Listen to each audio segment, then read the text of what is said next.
शदाब भाई देखें, ये सिर्फ एक मजिस्ट्रेट साहब जो अदलिया का हिस्सा है उसके घर की चादर और चार दीवारी का तकद्दस नहीं पमाल किया गया, ये अदलिया के ऊपर एक हमला किया गया है, अदलिया की आज़ादी पे हमला किया गया है, अदलिया की इज़्ज़त पे हमला किया गया है। सुप्रीम कोर्ट अपने फ़ैसले में 1994 PLD सुप्रीम कोर्ट 105 में ये करार दे चुकी है कि आम शहरी से अदलिया के किसी भी जज साहब का या किसी फ़र्द का जो घर का तकद्दस है उसकी हुर्मत ज़्यादा है, क्योंकि इससे अगर उस आम जो निज़ाम इंसाफ है वो मुतासर होगा अगर किसी जज के घर में बग़ैर इजाज़त के, बग़ैर सर्च वारंट के उसमें घुसकर उसके चादर और चार दीवारी का तकद्दस पमाल किया जाएगा। आपने बग़ैर इजाज़त के आपसे अगर रब्ता नहीं हो रहा था जज साहब का, ये जस्टिफिकेशन देते हैं कि हम जज साहब को फ़ोन करते रहे और हमारा रब्ता ना हुआ इसलिए हम उनके घर में दाखिल हो गए। मैं आपको एक इस पर यहाँ पर रोकूंगा, थोड़ा सा मुझे ये बताएं कि कानून क्या कहता है कि एक मजिस्ट्रेट साहब हैं, जज साहब हैं, वो उनकी ड्यूटी है या जो भी वो घर चले गए हैं और अगर पुलिस को ज़रूरत पड़ गई है, क्योंकि जाहिर है मजिस्ट्रेट साहब के पास 2-3 थाने होते हैं जिनको उन्होंने लुक आफ्टर करना होता है, तो उस सूरत में क्या कानूनी रेमेडी क्या है अगर ये पुलिस वाले या DIG साहब या SHO साहब को बहुत एमरजेंसी थी, तो फिर ये इनके पास रास्ता क्या था? देखिए, अगर इनका राब्ता नहीं हो रहा था और इमरजेंसी थी तो इनको चाहिए था पहले मजिस्ट्रेट साहब से टेलीफोनिकली रब्ता करते, उनके किसी सब ऑर्डिनेट से रब्ता करते। अगर वहाँ भी रब्ता नहीं हो रहा था तो सेशन जज साहब से करते रब्ता, लेकिन इन्होंने कोई रब्ता करना गवारा नहीं किया और एक मुजरिम को बचाने के लिए इन्होंने ऐसी वारदात डाली है जिस पे सारी अदलिया पे और उसकी आज़ादी पे सवालात उठ गए हैं। जो इन्होंने गैर कानूनी गैर आइनी हरकत की है, देखिए आईन पाकिस्तान भी ये कहता है आर्टिकल 4 में कि हर शहरी के घर का एक तकद्दस है और उसकी हुर्मत है जो नाकाबिले तनसीख है, उसको नहीं तोड़ा जा सकता। यहाँ तो बेचारे जज का घर महफूज नहीं है, ना आला अदलिया के घर जज का घर महफूज है। वहाँ आपने देखा कि इस्लामाबाद में जज के घर से कैमरे बरामद हुए, इस्लामाबाद हाई कोर्ट के जज के। ये तो एक बेचारे मजिस्ट्रेट हैं, छोटे जज साहिबान हैं, वो आला अदलिया के जज हैं, वो महफूज नहीं है उनके घर जो है। वहाँ पुलिस और हमारे जो कानून नाफिज करने वाले इदारे हैं वो दाखिल हो रहे हैं, उनकी जो है जी अली जा रही है। चलते अली, अब आप बताएं आपके पास क्या क्या डिटेल है जी, इसकी क्या अभी तक इसमें कार्रवाई हुई है अभी तक? शदाब साहब, सबसे पहले तो मैं ये कहूँगा कि पुलिस जो DIG ऑपरेशन थे, जब उन्होंने प्रेस कॉन्फ्रेंस की तो उन्होंने जो बात की वो बड़ी अजीब है, वो हमारे नाज़रीन को ज़रूर सुननी चाहिए। उन्होंने कहा कि जनाब जब पुलिस वाले घर में दाखिल हुए तो घर का सामान बिखरा हुआ था, हमें ये लगा कि कोई डकैती हो गई है इधर, तो हमने फिर बंदे अंदर चले गए। अंदर जाके हमने कहा जी बात करनी है उन्होंने मजिस्ट्रेट साहब से, तो वो फिर असल में जब उनसे सवाल किया गया ना कि आपने क्यों ऐसा किया, क्यों आपके बंदे अंदर गए और बेल देख के बाहर खड़े होते या जो भी था, तो उन्होंने कहा वो घर बेसिकली शिफ्ट कर रहे थे, तो घर जब शिफ्ट कर रहे थे तो सामान बिखरा हुआ था, तो पुलिस वालों को लगा कि कोई डकैती हो गई है इधर, तो इसलिए वो अंदर चले गए। पहली तो ये अजीब मंतक है। दूसरी बात ये है कि अदलिया को भी समझ आनी चाहिए। अब पहले जब एक आम शहरी के घरों पे छापे पड़ते थे, चार दीवारी का जो एक मामला था ख़राब होता था, तो अदलिया जो फ़ैसले करती थी वो आपके सामने ही है।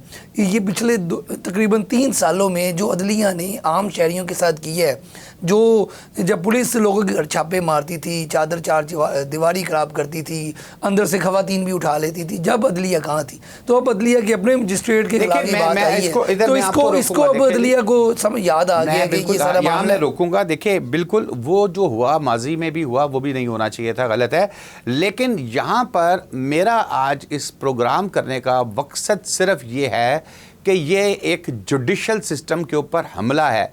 मुझे ये नज़र आ रहा है, मैं तकरीबन 30 साल से अदालती रिपोर्टिंग कर रहा हूँ और अदालतों का मैंने वो वक्त भी देखा है हरल साहब कि आप एक रिस्पेक्ट किसी शख्सियत की नहीं होती, रिस्पेक्ट उस सीट की होती है, रिस्पेक्ट उस अदल की होती है, उस अदालत की होती है रिस्पेक्ट, कि आप अगर एड़ी वाली जूती पहन के, शूज़ पहन के आप टेक टेक करते जा रहे होते थे तो 2 लोग आके कहते थे कि जनाब अदालत है, ए की पाके आ गए हो। अब वही उसी की कंटिन्यूटी है हरल साहब।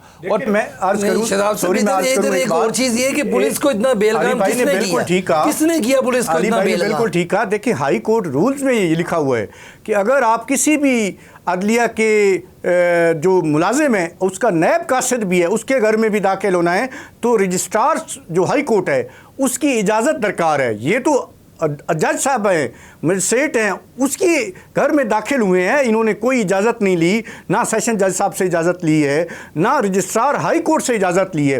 तो ये अदलिया की आज़ादी पे हमला है, ये अदलिया की चादर और चार दीवारी की तकद्दस को पमाल किया गया है। मेरे दोस्त ने सही कहा अली भाई ने कि जब आम शहरियों के, आम आवाम के, पाकिस्तानियों के चादर और चार दीवारी का तकद्दस पमाल हो रहा था तो अदलिया सोई रही। क्यों नहीं उस वक्त सो मोटो लिया गया? क्यों नहीं इनको नकेल डाली गई इदारों को कि आप लोगों के घरों और तकद्दस का पमाल रखें? वो तो भी नहीं लिया गया। बारी बारी सबकी बारी है। लेकिन हरल साहब माफ़ करना, इधर रुकें ज़रा। आप अदलिया पे डाल दिया, अली भाई ने भी अदलिया पे डाल दिया, आपने भी अदलिया पे डाल दिया, तो मुझे आप से गिला इस चीज़ का है कि वो जिंदा है, वकला जिंदा है, हजूर कहाँ हैं? वो कोई बार एसोसिएशन की तरफ से कोई एहतजाज की कॉल नहीं दी गई को। देखिए ये फिर वही बात है, आज तुम्हारी बारी, परसों हमारी बारी, चौथ उसकी बारी, ये सिस्टम तो फिर चलता रहेगा। वकला का एक बड़ा नाम, वकला का एक दहशत थी। बिल्कुल वकला ने तहरीक चलाई। जब एक जज जो है एक डिक्टेटर के सामने डट गया, उसने इस्तीफा नहीं दिया, जब इफ्तिखार मोहम्मद चौधरी साहब जनरल मुशर्रफ साहब के सामने इनकार कर दिया तो अदलिया की आज़ादी के लिए वकला ने तहरीक चलाई। आपने खून की कुर्बानियां दी, आपने रोजगार की कुर्बानियां दी। अब अगर जज साहबान खुद ही डील करके चीफ जस्टिस बन जाए या कोई नहीं, देखिए मैं तो फिलहाल फोकस कर रहा हूं मजिस्ट्रेट साहब पे। आप उधर से निकलने की कोशिश कर रहे हैं, आप माजी के किस्से सुना रहे हैं। मैं मेरे भाई हाल का किस्सा बता रहा हूं जो हाल में बिल्कुल उस पे आप क्यों खामोश हैं? हम बिल्कुल खामोश नहीं हैं, हम इस पे बात कर रहे हैं और एहतजाज भी हो रहा है और करेंगे भी जब ज़रूरत होगी। लेकिन एहतजाज के लिए हमें रास्ता अदलिया ने देना है, अदलिया ने खड़े होना। जैसे जस्टिस मंसूर अली शाह साहब और अतर मिनुल्लाह साहब ने इस्तीफा दे के घर बैठ गए हैं, तो ये मजिस्ट्रेट साहब भी दे दें। अगर वो घर ना बैठते, वो बाहर में आते, हमारे साथ मिलते और इस एक तहरीक का ऐलान करते और हमें लीड करते, हम सारे वकला उनके पीछे होते। उनको छोड़ दें। आप मंसूर अली शाह साहब, जस्टिस रिटायर्ड मंसूर अली शाह साहब, जस्टिस रिटायर्ड अतर मिनुल्लाह साहब, मेरे लिए दोनों मेरे लिए बहुत प्यारे, बहुत काबिल एहतराम है। हम इस वक्त बात कर रहे हैं इन मजिस्ट्रेट साहब ने, इन्होंने तो स्टैंड लिया ना, ये तो खामोश नहीं हुए, इन्होंने तो FIR भी दर्ज करवाई, इन्होंने एप्लीकेशन भी दी। नहीं, इनके साथ क्यों नहीं? ये काफ़ी नहीं है शादाब भाई, ये काफ़ी नहीं है। इस पे हमारी जो मोहतरमा चीफ जस्टिस साहबा है उनको चाहिए था कि 100 मोटो लेती और IG साहब को बुलाती कि आपके जो मतहत अफसर है उसने कैसे जुर्रत की है एक जज साहब के घर में दाखिल होने की बगैर रजिस्ट्रार हाई कोर्ट के इजाज़त के, बगैर सेशन जज के इजाज़त के। अगर इस केस को टेस्ट केस बनाया जाता तो फिर आइंदा कोई भी पुलिस अफिसर किसी भी जज के घर दाखिल होने से पहले 100 बार सोचता। अब तो आपने एक FIR करवा दी है, उसके बाद कुछ भी नहीं किया और FIR की भी इन्वेस्टिगेशन और उसकी तफ्तीश जो सारी मुकम्मल करनी है उसी इदारे ने करनी है, जिस इदारे का एक SHO इसमें मुलजिम है, मुजरिम है। आप कैसे उससे शफाफ तफ्तीश की तवक्को रख सकते हैं?